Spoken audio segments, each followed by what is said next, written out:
ฝากทำกำเมืองให้เลืองลือไกลนำสุขมาให้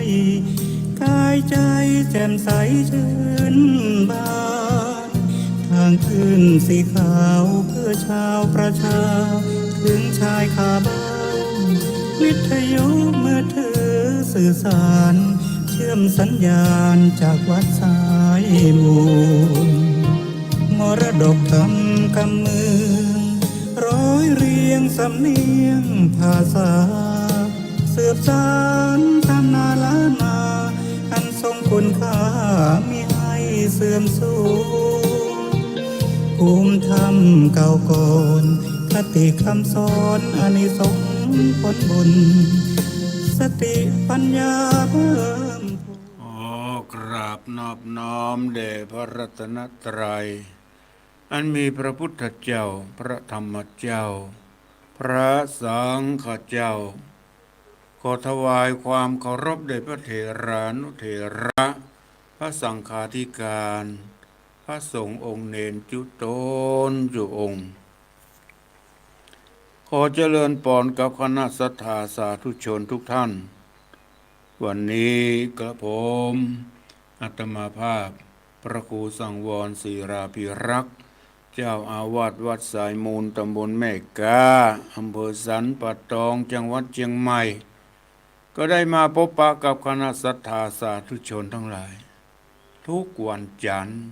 เวลา6 โมงถึง7 โมงเช้าทุกวันจันทร์วันนี้เป็นวันจันทร์ที่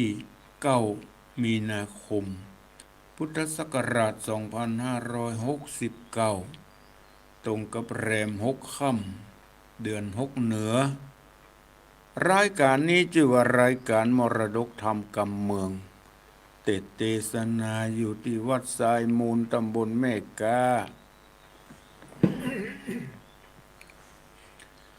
อำเภอสันป่าตองจังหวัดเชียงใหม่ส่งสัญญาณไปที่แม่ข่ายวัดปักตังเจริญท่านผู้อำนวยการท่านพระครูอภิวัฒนบิกรมก็ได้รับสัญญาณนี้แล้วก็ส่งไปตามกระแสของอินเทอร์เน็ตส่งไปทั่วไปรับฟังได้ทั่วไปและมีหลายสถานี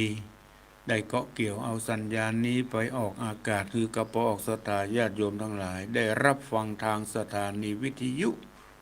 ก็โดยอาศัยจิตเป็นกุศลของเจ้าของสถานีวิทยุทุกที่ทุกแห่งที่ท่านได้ฟังอยู่ขณะนี้ก็โดยอาศัยที่เจ้าของสถานีวิทยุได้เสียสละเวลาอันมีค่าของเพิ่นได้นำเอารายการของพระคุณเจ้าทุกรายการไปออกอากาศเพื่อเป็นการช่วยกันเผยแผ่พระพุทธศาสนาแห่งทางหนึ่งท่านก็บางคนก็ฟังทางเฟซทางไลน์ทางโทรศัพท์ก็เป็นอันสะดวกสบายใช้เทคโนโลยีเป็นประโยชน์เปิดใจในการฟังพระธรรมเทศนาทุกรายการของพระคุณเจ้าก็เป็นบุญเป็นกุศลตัวกันนะบอกศรัทธาญาติโยมทั้งหลายอาตมาได้นำเอาพระธรรมเทศนามาเทศนาในรายการมรดกธรรมกำเมืองทุกครั้งที่ผ่านมาวันนี้มาได้นำเอาพระธรรมเทศนาจาดกเรื่องศิลสาสุวรรณศิลสาศิลสาก็หมายถึงหัวหน่อโพธิสัตว์เจ้าได้เกิดมาครั้งหนึ่งได้เกิดมามีแต่หัวเพราะเปิ้นอธิษฐานไว้ว่าขอเขาร่างกายเนี่ยไปรวมอยู่ในหัวไว้เปิ้นอธิษฐานไว้เมื่อเกิดมาก็เป็นอย่างอันแต่ นอกโพธิสัตว์เจ้าได้มาเกิดนั่นตอนที่2ที่เมื่อวันจันทร์ที่แล้วเนี่ยเจ้าศิลสาเกิดมากับแม่จันทานก็ได้เกิดมาพ่อก็ได้เสียไปตั้งแต่ศิลสาอายุอยู่ในท้องได้5 เดือนพ่อก็มาตายจากไปแม่ หลังจากที่แม่รักษาต้องรักษาคันครบ10 เดือนก็ประสูติออกมานะมีแต่หัวเลยตั้งว่าศิลสาศิลสาก็หมายถึงหัวเมื่อศิลสาใหญ่โตขึ้นมาพอสมควรแม่ก็พยายามเลี้ยงดูถึงจะเป็นมีแต่หัวก็ตามก็ไหนๆก็เป็นเลือดเนื้อเชื้อไขของตัวเองอุตส่าห์เลี้ยงดูมาอย่างดีกินนมป้อนข้าวเป็นนมป้อนข้าวมาจนอายุขึ้นมาหลายเดือนเป็นปีศิลสาก็ใหญ่ขึ้นมาหัวก็ใหญ่ขึ้นมาเรื่อยๆมาหันแม่ตุกแต่เนอแม่ก็ออกไปเลี้ยงงัวเลี้ยงควายลูกที่อยู่ที่บ้านบางครั้งบางทีก็หันแม่ตุกก็เลยแถลงออกมามีร่างกายลักมีตีนมีมือลักแถลงอยู่ที่บ้านมาช่วยทำอาหารการกินตักน้ำมาฮื้อแก่แม่ช่วยแม่บางครั้งแม่ก็สงสัยว่าอย่างใดบ้านจองห่อเรือนมดใสสะอาดพร้อมกันมีอาหารการกินมาเตรียมไว้เฮาตัวก็เป็นแต่ลูกนั่นแหละได้แถลงตัวออกมามีตีนมีมือมาช่วยทำอาหารการกินจนบางครั้งมาขอไปช่วยเลี้ยงงัวเลี้ยงควายแทนแม่ขอคือแม่เนี่ยเอาไปเอาใส่ดงใส่ถาดไปเอาไปวางไว้ปืนต้นไม้ช่วยดูแลเลี้ยงงัวเลี้ยงควายก็เป็นอย่างใดต่อมาศิลสามีกำกึดอยากจะไปค้าไปขายมีความคิดถึงขนาดนั้นก็ขอให้แม่เนี่ยไปยืมตังค์ผู้ใหญ่บ้านมาสัก500หรอเพื่อมาซื้อผลไม้รากไม้พืชพันธุ์ธัญญาหารต่างๆเพื่อจะเอาไปปลูกไปฝังเพื่อจะเอาไปค้าไปขายวันตอนแรกว่าจะเอาไปค้าไปขายผลไม้รากไม้พืชพันธุ์ธัญญาหารต่างๆนานาก็ไปผู้ใหญ่บ้านก็อินดูก็เยอะอนุญาตยืมไป500 บาทไปซื้อของเพื่อจะไปค้าไปขายไปขอปึ้งปะอาศัยกับนายสะเปาปอกกาที่จะไปขายต่างบ้านต่างเมืองขอติดไปตัวแม่ก็ไปกับปอกกาสะเปาเปิ้นก็หันอินดูลูกศิลสาทั้งมีแต่หัวก็ยังมีกำกึดที่จะไปค้าไปขายเมื่อถึงเวลาก็ลงเรือไปด้วยกันศิลสาก็ลงเรือไปกับปอกกาในขณะที่ไปถึงกลางน้ำศิลสาหันดอนทรายหันเกาะทรายอยู่เกาะหนึ่งเหมาะที่สมควรที่จะหยุดพักที่หั่นเพราะว่าศิลสามีเชื้อพันธุ์พืชพันธุ์ธัญญาหารต่างๆว่าจะเอาไปขายไปขายแล้วจะเอามาปลูกเห็ดที่นี้ขอนายสะเปาเนี่ยขออนุญาตลงที่นี้ลงที่เกาะทรายนายสะเปาก็บักคัดขืนสุดแล้วแต่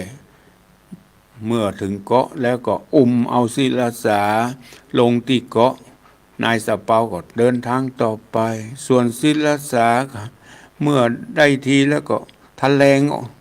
ลงกายร่างกายออกมาเป็นคนปกตินี่แหละเพียวถางเกาะทรายตั้งใจปลูกพืชพันธุ์ธัญญาหารเอาผลไม้รากไม้พืชพันธุ์ธัญญาหารที่เตรียมมาจะเอาไปขายเอามาปลูกให้นี่เอามาปลูกแบบว่าฟักแฟงแต่งเต้าตลอดเข้าสาลีเข้าปังเอามาปลูกเมื่อมานานเนี่ยขัวผุดขัวฝังต่างๆนั้นนะก็ใหญ่ขึ้นมาอย่างรวดเร็วพืชพันธุ์อาหารกำลังจะเริ่มจะออกดอกออกผลในวันแห่งวันหนึ่งมีลูกของพญานาคสอ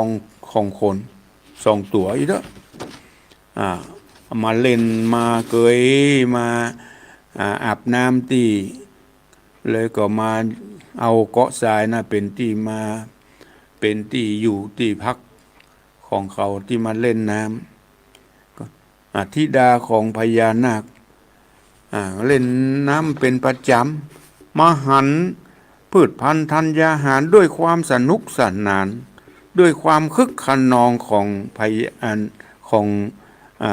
พญานาคของธิดาของพญานาคสองตัวนั้นมาทำลายมาด้วยความคึกคะนองมาทำลายพืชพันธุ์ธัญญาหารที่ปลูกไว้บอกว่าฟักแฟงแต่งเต้าเข้าสาลีล้มระเนระนาดประตกปัดเสียงสองธิดาพญานาคตอนแรกเขาว่าบักเกยหัน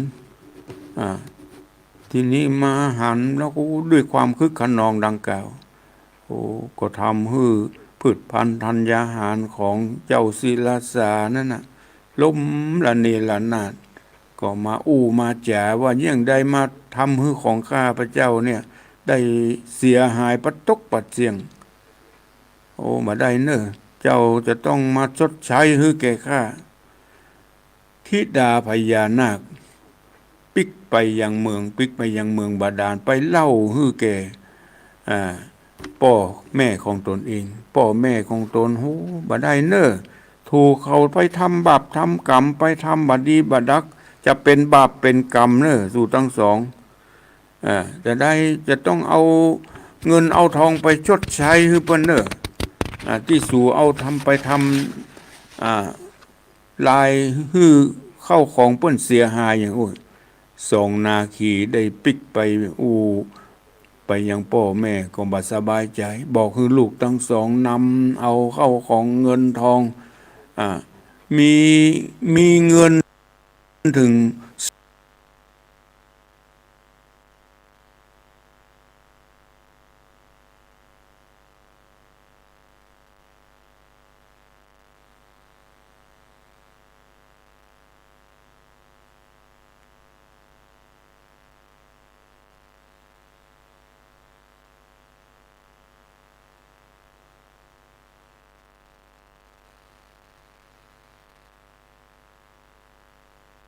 ไอ้นี่ที่ไปทำลายพืชพันธุ์ธัญญาหารสวนครัวของศิลาสาฮือเสีย10 ล้านเป็นโกฏที่นี้ถึง216 โกฏ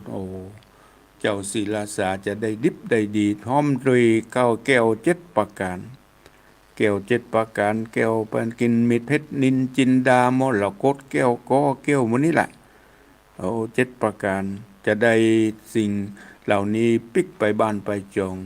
เรื่องราวของศิลาสาตอนที่2ก็จบลง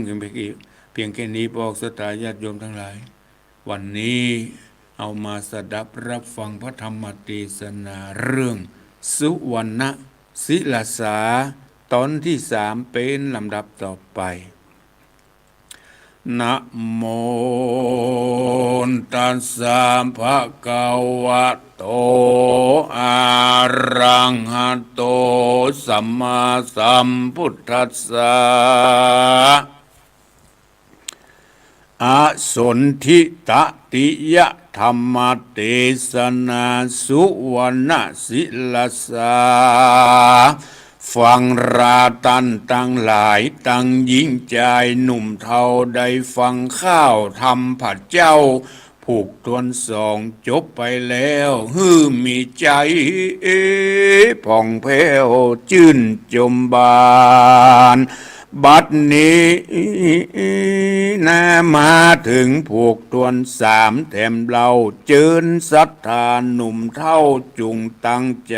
ดาฟังและนาอามปรามภาเก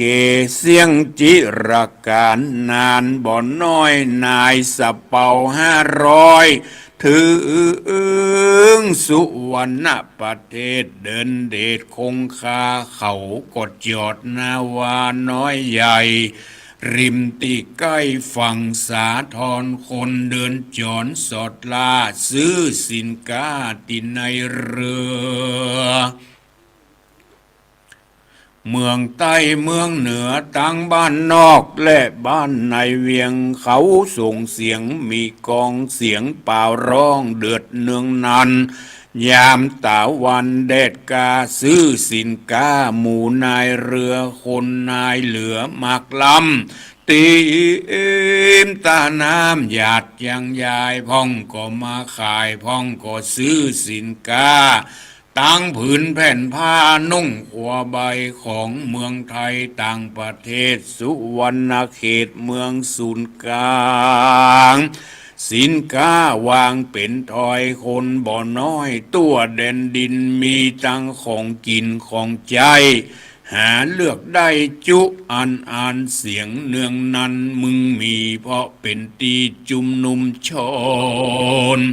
พ่องก็แบกขนหิวหาบใส่ล้อลากขนไปตั้งของใดๆมีพร้อมทวนของใหม่ล้วนอย่างดีงามมีตั้งถ้วยสามเครื่องใจโถถาดไอโถถาดใต้อย่างคามของดีของงามขายถูกซื้อไปฝากลูกเมียแปงผ้าขาวผ้าแดงหม่นซ้อผ้าไหมห่อและไหมลาวฟุ้งรางสาวย่องยื้อพองก็ซื้อเป็นแพร่พรานน้ำอบน้ำจันหอมระรื่นร่างสาวจื้นเจยจบานเจยบานผ้าไผ่ต้องการของใดๆก็ได้ของนุ่งใจมากนามีตังสุวรรณาเครื่องย่องตังสายข้องและสายคอสายสมอตุงติ้งงามดิดดิ้นมานเมืองเมนตังเต้าป่าเมาแขนใส่กอยซอยสังวานอลังการงามลำเลิศของประเสริฐอันเป็นของประดับประดาของหลวงหลายยายหยาบเขาของนั่งกาดขายครัวลาบหมูนัวตัวต้มอ่อมมีพร้ำพร้อมนาตั้งจินป่าผักไม้เป็นของใจปรุงอาหารมีตังของข้าวหวานพร้อมพรั่งมีตังตกตังเรียงรายมีคนขายและคนซื้อจุกจ่ายฮื้อเงินทองพองซื้อของปอกาตั้งแผ่นผ้าขวนุงตะตาในกาลนั้นหนุ่มสะเปา500คนหลายบ่อนน้อยมุ่งมัวเมาเข้าขาขายเครื่องเสียงแล้วใจผ่องแผ้วจืนเจยบานเขาจัดการเรือออกจากปิกปอกโมสูปาราเขาแต่งดาเก็บเมียดซ้ำซาปัวกวยเปียดงัวมุงกอถอนสมอจากตากวางเรือก็เดินตาวางกงกาได้หลายติว่ามารอดมาจุดจอดที่เกาะทรายมีใจหมายใครยื้อพอเจ้าน้อยนอศิลาสาเขาก็หันรุกขาดารดาที่บนหาดเกาะทรายเต้าแต่งลายเขียวจะเป็นพวงพุ่มงามดีมีตังเข้าสาลีเข้าปางตีมตาตั้งหาดวังบนเสียงผู้คนมีกองเขาเรียกร้องหาสุวรรณศิลาสานอพระพุทธาหันแล้วตนนอแก้วศิลาสาเขาก็ปากันร้องหาอยู่จองศิลาสาอยู่หรือยังหรือมะละนังตายจากตูนี้พรากไปนานหรือมีเหตุการณ์เจ็บไข้เปียวเด็ดไม่กายาอูดเข้าป่ากันอยากได้ตายจากเราไปยินสงสัยข้าคอยเจ้าหนอน้อยอยู่ตังใดป้ากันขึ้นไปยื้อพอ หาเจ้าน้อยหนอองคารจักปฏิสันฐานหือหูข่าวเขาจริงกล่าวเป็นคาถาว่าสุวรรณศิลสากุมาระอะโรโกนิรูปัตตโวนิพโยสุขิโตภะคะวาอิหะอันติอิตังอาหะริตวาดุราสุวรรณศิลสากุมารเจ้าอยู่สถานแห่งห้องบ่มีความสุขต้องกังวลเจ้าอดทนด้วยธรรมชาติบ่มีพยาธิโรคาสั่งยังอยู่สุขาเที่ยงมันบ่อยากกันเรียงพุทธยาไผหาเข้าป่ามาฮือเจ้าไผปฏิบัติน้ำเข้าและฟืนไฟบ่มีไผขึ้นลองบ่มีไผต้องเตียวใจตูข้ายินอะไรข้าคอยนึกว่านอนน้อยมรณาไปเจ้าจักตอบกำไปกับปอกาจริงกล่าวเป็นคาถาวะอักขิปาติปุญญายาดังนี้ตาขาดแต่นายสะเปาผู้ยิ่งใหญ่เป็นจอมมิ่งนาวาได้อุปการะเข้ามาแต่ก่อนบุญกุลตั้นบ่หอนสูญหายข้ายังบ่ตายมวยมอดอยู่ด้วยปลอดภัยมานบ่มีเหตุการณ์เกิดกายการเจ็บป่วยไข้ก็บ่มีมาอยู่สุขาเตียงมันบุญก่อนนั้นหากนำมาเลี้ยงอัตตาด้วยบุญเต่าอันเหตุนั้นจริงอยู่สวัสดีและนาตันเฮยเจ้าเจ้าก็ออกมาพุทธชาต้านถ้อยหมู่นายห้อยจุคนต้านบ่มีกังวลโศกเศร้าตั้งลูกน้อยหมู่คนงานอยู่สุขสำราญเจริญลาภถึงทลาบสุวรรณภูมิมาบ่มีโรคาเจ็บไข้บ่ได้บ้านบ่ได้เจ็บไข้ใดๆป้อไทยอยู่สุขสบายกายานายนาวาตอบทอยกับหนุ่มน้อยสุวรรณศิลาสาตูไปถึงสุวรรณเขตแดน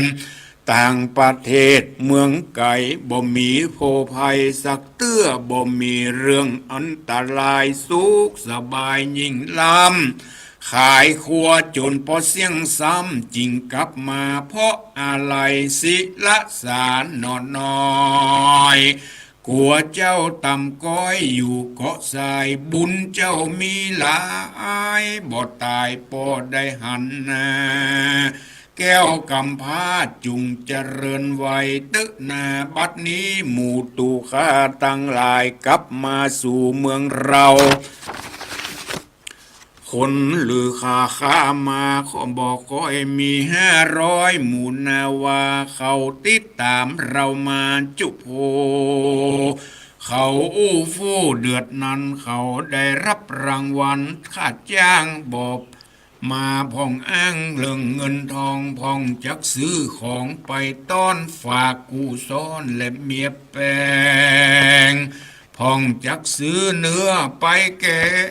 งลาบซาพ่องจักซื้อแผ่นผ้านุ่งขัวใบพ่องก็อะไรถึงพ่อถึงแม่คิดถึงแผ่พุทธาหันพ่อมาจักเล่นตอนจ่าอึดอ่อนว่าพ่อเรามาพ่อเรามาจักซื้อจิ้นป่าไปฝากเพราะได้จากมานานพ่องมีหลานพ่องมีลูกใจพันผูกอะไรเขาตั้งหลายอู้อวนสนุกม่วนเฮฮาส่วนศิลาสารนอนเนาจักคิดถึงดังลือจาเจ้าจักอยู่เกาะทรายหรือเจ้าเสียดายแต่งเตาตั้งเข้าโพดสาลี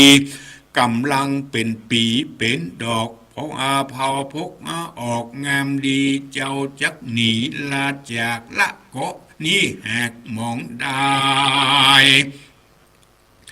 หรือจักเอาไปขายไปนาหมูแม่ก้าบ่มาเคืองเจ้าบอกกึดถึงอย่างบานจุงปอกบานจุงบอกด้านแก่เราร้านเดเตอโสปิเตสังวัจนังส่วนเจ้าศิลสารนอนเอาจริงบอกเล่าแก่นายเรือข้าจะกลับเมื่อเป็นแน่คิดถึงแม่จันทานแสนสงสารแม่เจ้าจักกองหาลูกเต้าจุวันยามแม่จักไปถามไผ่เล่าว่าลูกเต้าอยู่ตังใดโหนตั้งไก่ไปอยากล้ำปีนย่านน้ำแม่กงกาขอกรุณากระปอสงสารน้อยหน่อบุญธรรมอันเงินคำ116 โกดกับแก้วรุ่งโรจน์7 ประการปีนของบาดาลลุ่มไตทิดานาคไทยเงินคำเพราะเขาได้กระทำวิบากทะลกเรื่องอาลากเงาแต่งตังฟักแฝงศอกซ้ำเขาได้ตำเขาได้คำทำลายปีนสิตีเสียดายแต่บายหักเลี่ยลาดถมดินเขาบอกกินเด็ดควางตั้งเข้าป้างเข้าสาลีกำลังเป็นปีออกดอกหักซ้ำซอกเล่นตามใจเป็นของไผ่เขาบ่ถามบ่ทองนาคา2 พี่น้องลูกนาคาเขาจริงเอาเงินเอาคำมาใจแต่นเพราะเขาได้กระทำลายเงินคำหลายบ่น้อยขอหมู่นายห้อยช่วยกันขนไปแต่งเต้าแต่งลายสุกแหมเหลืองอารามสุกดีตั้งเข้าสาลีเข้าโพดเอาไปเป็นประโยชน์ในตีเรือบ่ท่าหื้อเหลือไว้ตีนี่ก็ตีนี่บ่มีคนช่วยกันขนใส่เหือจุนเสียงเขาเอาไปเลี้ยงหมู่คนเรือสีนาเรือและนาตะมัดถังภากาเซนโตสัทธาอาหาสัทธาสัพปัญญูพระพุทธเจ้าจักสำแดงบาลีสุวรรณศิลาสาหือแจงพระจิงแสงเทศนาเป็นกถาวาสุวรรณศิลาสาโลหังนาวายังอุปสันติวนิจจติภิกขเวดุราภิกขุตั้งหลายปางเมื่อพระตถาคตสร้างกำเนิดลงมาเกิดเป็นศิลาสาได้ติดตามหมู่นาวาปกาจากมุ่งหน้าไปค้าขายไปอาศัยอยู่เกาะทรายติหาน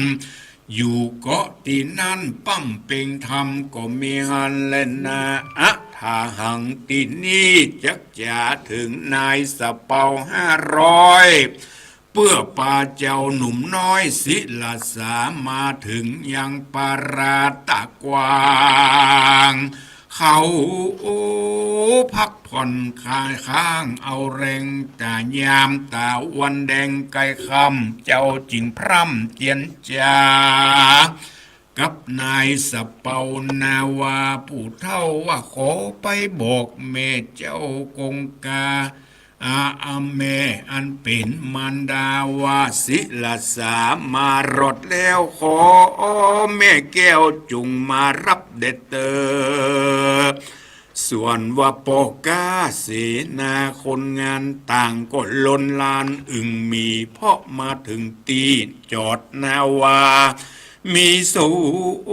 มนัสสาตัวหน้าเก็บแผ่นผ้าและขวดทรงพองก็สปายถงพองหิวพ ห้องแหบติ้วแบกเดินไปตามวิสัยตื่นเต้นเกี่ยวหยอกเล่นม่วนเฮฮาเพราะเขาได้เงินตรามากัดจางออกจากตาตั้งเลิกลาเมื่อพ้องขึ้นเหนือพ้องก็ล่องใต้พ้องไปอยู่บ้านใกล้อยู่ริมชนเดินตามถนนริมตลาดพ้องก็ค้าขาดเกี่ยวกับขายของมีเงินมีทองใจจ่ายซื้อกินง่ายสบายใจอยากกินอันใดมีพร้อมเสียงตั้งหมากเมี่ยงปุยาตั้งจิ้นป่ายาหยาดเมกานั่งขายกาดขายของมีตั้งของดองของสมมีตั้งข้าวนมข้าวต้มรสเลิศเจียงจินเป็นของกินของมนุษย์โลกยักบริโภคตามใจมีตั้งแกงอัวในแกงอ่อมป่าจุ่มป่าส้มจอมวางยายแม่ก้าขายจังอูคนไหลลามมาขายมาจ่ายกาดพ้องซื้อเครื่องสาดสลีตินนอนพ้องก็ซื้อสุดหมอนผ้าห่มพ้องซื้อร่มกลางฝนต่างแต่คนสอบใจตะตาในกาลนั้นองค์หนอจันศิลาสาบอกกับนายนาวาผู้เฒ่าขอไปบอกแม่เจ้าจันดานว่าศิลาสากุมารปิกมารอดแล้วขอไปรับลูกแก้วแม่เร็วไวเขาก็พากันไปถึงบ้านบอกแม่ต้านจันทานว่าศิลาสากุมารนอนเนาอันเป็นลูกเต้ากลับมามีอยู่นาวาตะกวางขอแม่อย่าปาจุงไปรับเอาเจ้าศิลาสานางโสมนัสสาตื่นตองนางก็เรียกร้องหมู่นาวาขอตั้นขึ้นมาบนบานขวาคาจักแต่งตานอาหารของข้าวหวานทุกสิ่งกินแล้วจริงจักไปนางกดแต่งดาพัดใหญ่น้ำเขาเลี้ยงลูกเต้านาวากันกินโภชนาเมียนแล้วเขาก็ปานางนอกแก้วสู่นาวา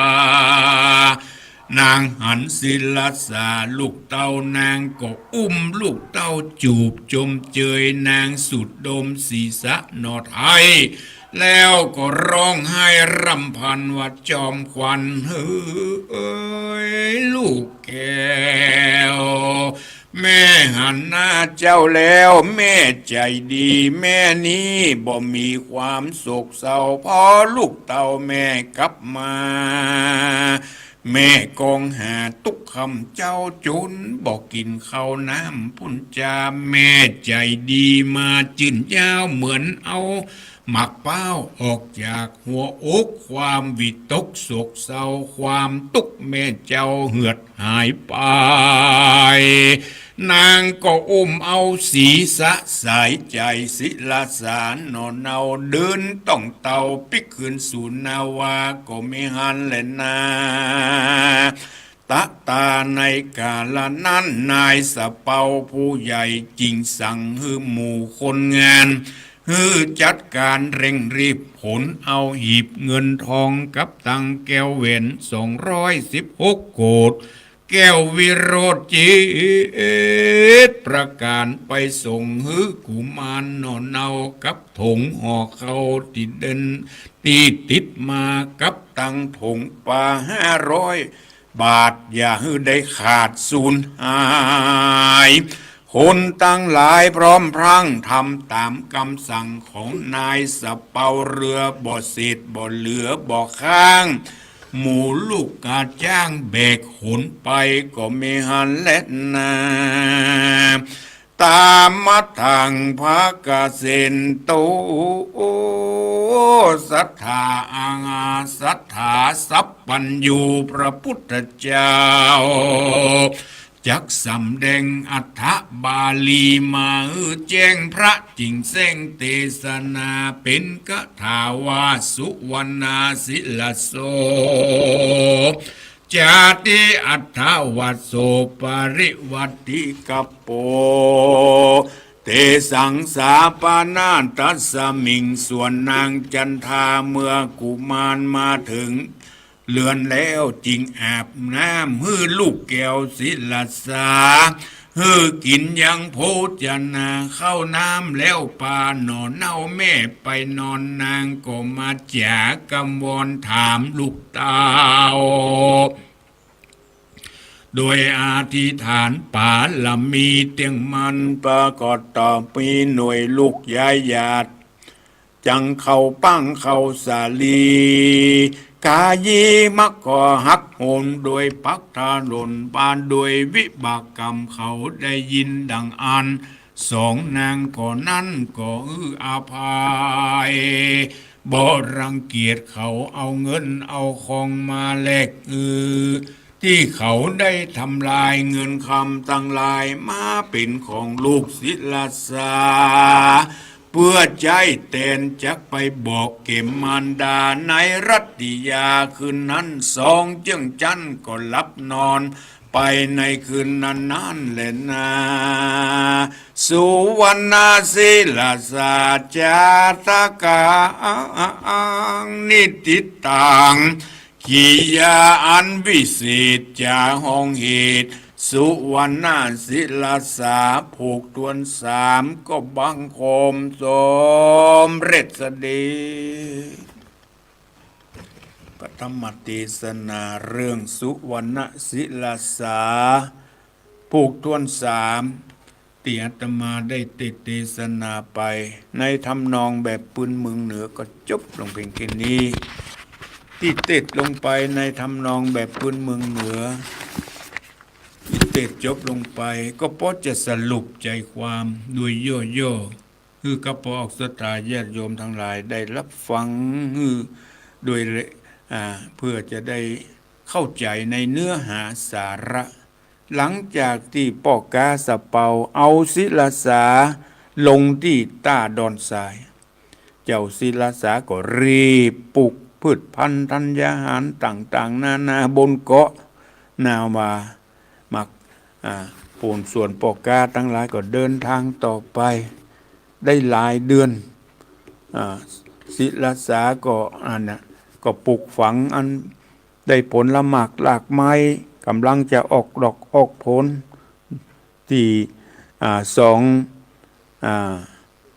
ลูกของพญานาคมาทำลายนั่นแหละมาทำลายจนเอาเงินเอาทองมาชดใช้ตลอดถึงเครื่องประดับประดาต่างๆนานามาใจโอ้ใครโทรมาชดใช้ที่เสียหายไปเขาทั้งหลายก็ป้ากันมาชดใช้ได้เงินได้ทอง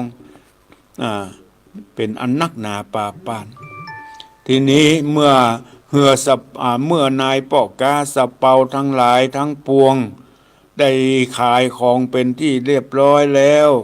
เขาก็ปิกอย่างบ้านอย่างเมืองตอนปิกมาก็มาแว่ที่มาแว่มัดพอนั่นศิลสาที่ลงที่เกาะเมื่อก่อนเนี่ยเคยเอาบัดนี้จะเป็นอย่างใดเนาะเป็นห่วงเป็นใยศิลสาทั้งที่เขามีแต่หัวมันจะมีปัญญาอย่างใดที่จะมาเลี้ยงมาดูหมู่นายสะเปายังกึดเป็นอย่างนั้น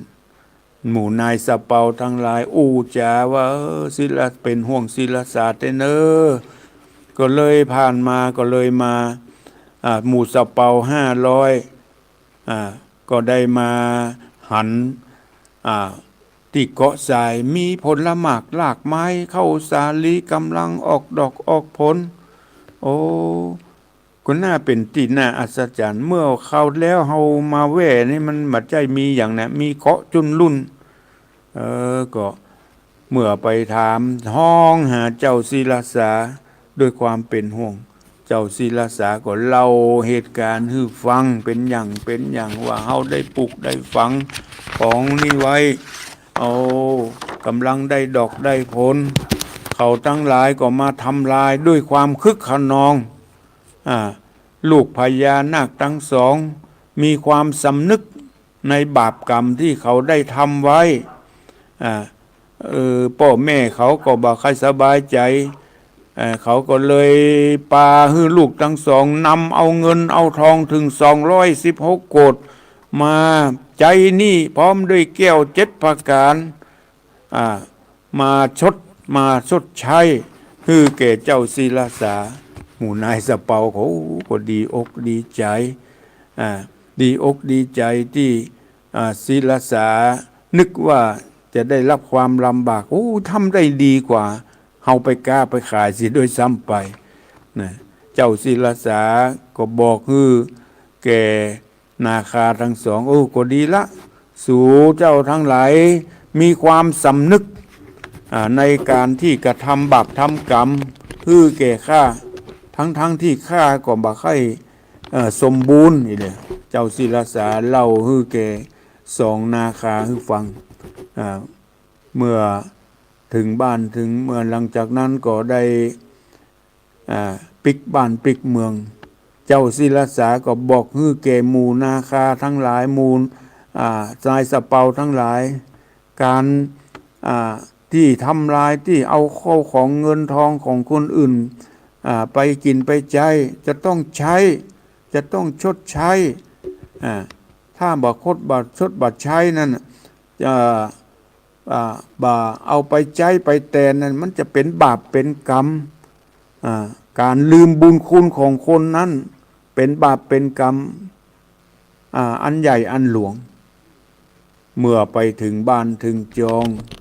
แม่เจ้าศิลาสาก็บอกคือแม่เอาเงินเอาทองที่ได้ยืมที่ผู้ใหญ่บ้านนั่นที่ผู้ใหญ่บ้านได้ฮื้อมาถึง500ที่เปิ้นอุตสาห์ฮื้อยืมไป500ฮื้อแม่เอาไปใช้จดใช้แทนฮื้อแก่ผู้ใหญ่บ้านเด้อพร้อมกับตอบแทนบุญคุณฮื้อเพิ่มกล้านักกว่าสิ่งเพิ่มกว่าที่ได้ฮื้อมาที่ได้ยืมมา500คือแม่เอาไปใช้ผู้ใหญ่บ้านยืมของคนอื่นมาแล้วถ้าบัดใจบัดแทนเป็นบาปเป็นกรรมจัดหน้าจะได้เป็นทาสรับใช้เป็นข้าเปิ้นตลอดจาดเกิดศิลาสากับแม่อย่างนี้กับแม่อย่างนี้หมู่ตาหมู่ปอกกาสะเปาจุนเพื่ออิจฉาเจ้าศิลาสาตอนแรกก็เป็นห่วงศิลาสาจะอยู่ด้วยความลำบากอย่างใดจ้าด้วยความเป็นห่วงที่แท้เจ้าศิลาสาได้เงินได้ทองนักกว่าที่หมู่ปอกกาไปขายได้เงินได้ทองบ่เท่าใดส่วนเจ้าศิลาสาเนี่ย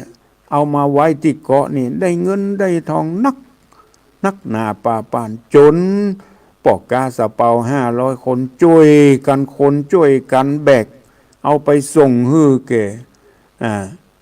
เจ้าศิลาสาที่บ้านของนางจันทานผู้เป็นแม่ก็ดีอกดีใจที่ลูกกลับมาพร้อมด้วยเงินด้วยทองพร้อมด้วยแก้วแหวนเงินทอง7 ประการแล้วแม่ก็ได้ขอขอบคุณหมู่ปอกกาสะเปาที่ได้ฮื้อปึ่งปะอาศัยในเรือไปในข่าวครั้งนี้ก็ขอขอบคุณอนุโมทนาวันนี้เจ้าศิลาสาก็ได้รับผลตอบแทนโดยบุญกุศลที่ได้สั่งสมมาจึงทำให้ศิลาสาได้รับบุญได้รับผลตอบแทนต้องไม่ต้องลงทุนต้องไม่ต้องไปกล้าไปขายอย่างนักอันนี้ก็ถือว่าบุญกุศลของเจ้าศิลาสาสุวรรณศิลาสานอโพธิสัตว์เจ้าพระธรรมเทศนาเรื่องสุวรรณศิลาสาตอนที่3ก็จบลงเป็นกินีพอกสตาญาติโยมทั้งหลายเวลาที่เหลือนี้ใครจะโทรมาแจ้งผลการรับฟัง 0812898992ขอขอบคุณนะแม่อำพรโลหะเมืองลีพ่อหลวงออดบ้านกดโจกท่านรองนายกองค์การบริหารส่วนตำบลแม่กาแม่พิสมัยศรีเทพดำรงอยู่ลำปางแม่สมศรีใจบุญที่ทักทายมาทางเฟซทางไลน์แม่หลวงสายฝนจันกุณะไตรฤหัสวงศ์สถานฟังอยู่เนาะอยู่กรุงเทพเนาะแม่สลินทิพย์บุญเลิศก็อยู่กรุงเทพเหมือนกัน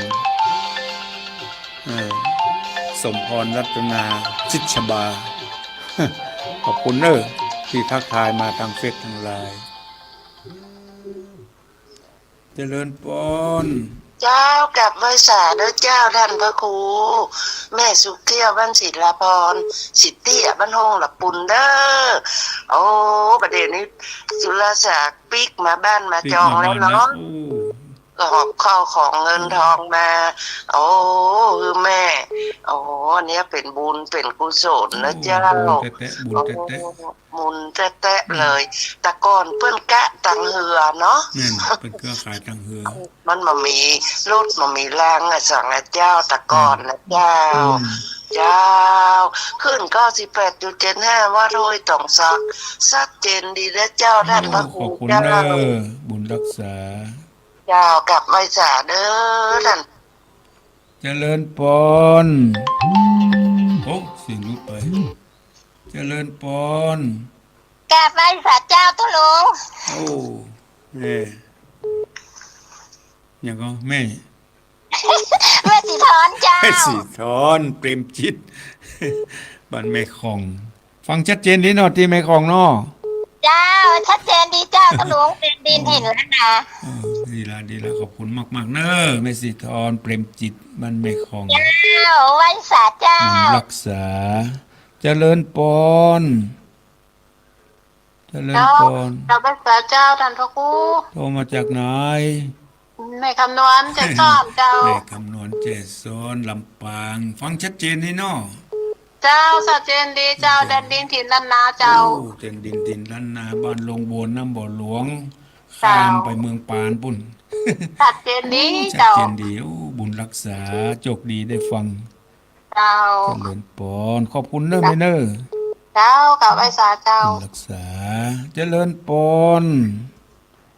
ครับไอ้สาครับท่านพ่อบุญธรรมเมื่อนำได้ยินเสียงพ่อบุญธรรมครับฟังชัดเจนดีเนาะฟังชัดเจนดีเนาะฮะ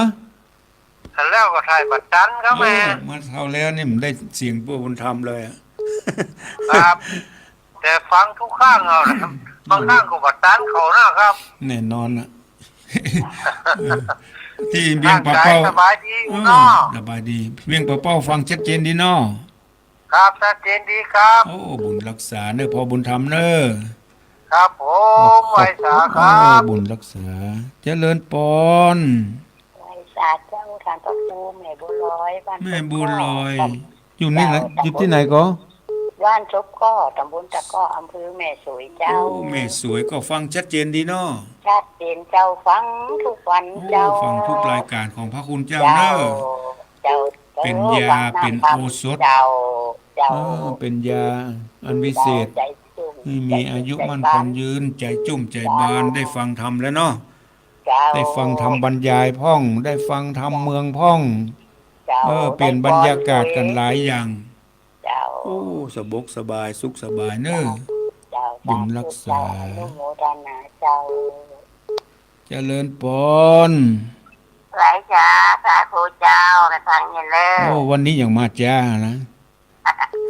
ตันเขามากะเตือมาสายแรกเนี่ยเจ้า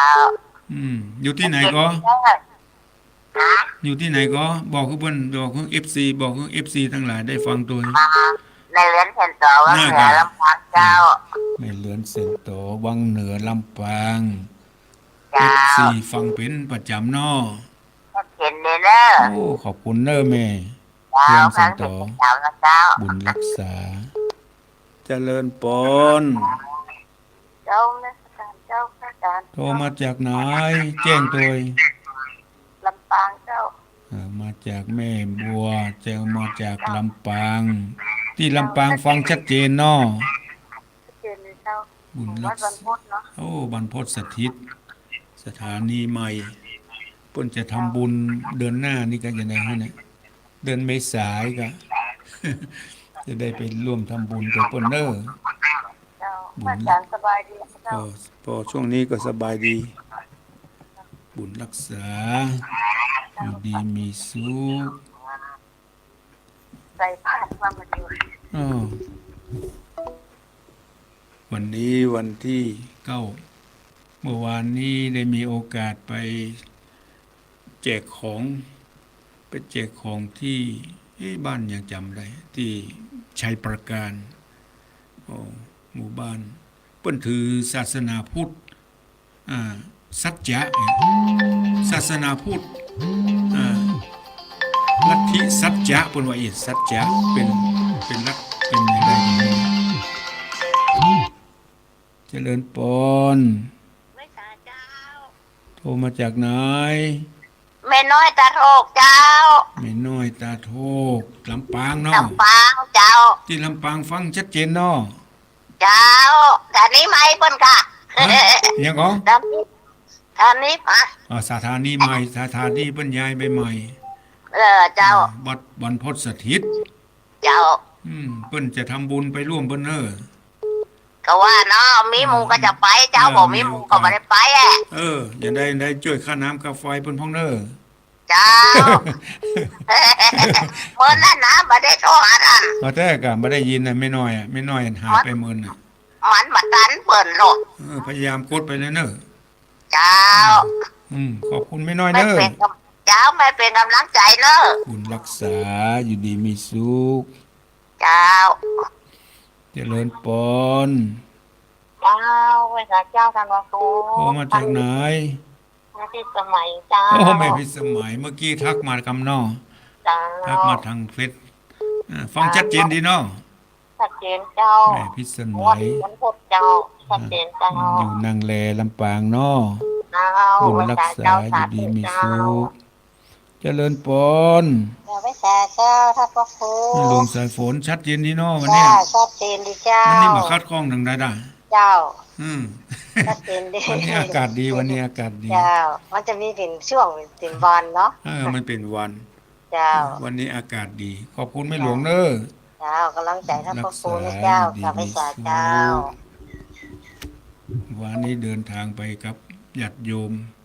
ไปกันประมาณ10 กว่าคน ไปนำเอาถุงยังชีพ ไปส่งเคราะห์แก่ผู้ด้อยโอกาส ผู้ด้อยโอกาสเปิ้นยังบ้านเปิ้นยังใจฝากอยู่นะใจฝาก มีครอบครัวครอบหนึ่ง อยู่กัน7 คน บ้านหลังน้อย บ้านหลังนั้น บ้านตูบหลังนั้นนี่ ถ้าธรรมดานี่จะอยู่กันสักคน2 คน แต่ถามไปถามมาอยู่กัน7 คน อยู่กัน7 คนบ้านหลังน้อยๆโดยฝากมีฝากใจฝาเป็นฝาก พื้นก็เป็นฝากนี่เป็นต้นยังมีลักษณะนี้อยู่เนอะที่ชัยประการ ก่อนที่จะเข้าเมืองชัยประการเปิ้นถือศาสนาพุทธเฮานี่แหละ แต่เปิ้นว่าเป็นศาสนาพุทธสัจจะอีนะสัจจะหมู่เป็นสัจจะแต่บ่มีวัดแต่เป็นสถานที่เปิ้นมีสถานที่ของเปิ้นมีอาคารหลังหนึ่งกำลังแปลงอยู่มีประชากรอยู่70 กว่าหลังคาอีนะ70 กว่าหลังคาก่อนที่จะเข้าเมืองชัยประการหลังจากที่เฮาลงดอยไปแล้วจะมีหมู่บ้านหนึ่งมีสัญลักษณ์มีน้ำเต้าอยู่เป็นสัญลักษณ์ของเปิ้นว่าเปิ้นถือกำเนิดว่าคนเฮาเกิดมาจากน้ำเต้าปานนี้มีน้ำเต้าอยู่ประตูบ้านมีน้ำเต้าอยู่ สัญลักษณ์อยู่ที่ต่างเข้าบ้าน มีน้ำเต้าลูกใหญ่ๆทำด้วยปูน แล้วก็ปังตูบ้านบางคนนี่จะมีน้ำเต้าอยู่2 หัวเสาถามผู้นำหมู่บ้านว่าในตำนานในนิทานอย่างเพิ่นว่าอย่างนี้ว่าคนเฮาถือเกิดมาจากน้ำเต้าว่าอีกจะเป็นอย่างใดรายละเอียดยังมาฮู้แน่วันนี้อาตมาได้นำเอาพระธรรมเทศนามาติดในรายการมรดกธรรมกำเมืองก็จบลงไปเวลาก็จะหมดละพอสตาวันนี้ขอนำรายการนี้จากไปก่อนก้อยปิกมาในโอกาสหน้าสำหรับวันนี้ก็ขออำนวยอวยพรให้กับพระออกศรัทธาญาติโยมทุกท่านที่เปิดเครื่องรับฟังทางสถานีวิทยุก็ดีทางเฟซทางไลน์ก็ดีก็ขอให้ได้อยู่ร่มเย็นเป็นสุขในพระบวรพุทธศาสนาก็ขอทุกท่านจงมีอายุวันนะสุขภละมีจบมีลาภหิมาก้าขึ้นปรารถนาสิ่งใดก็ขอสมดังความมุ่งมาปรารถนาเหมือนกันทุกคนอายุวันโนสุขังพระลา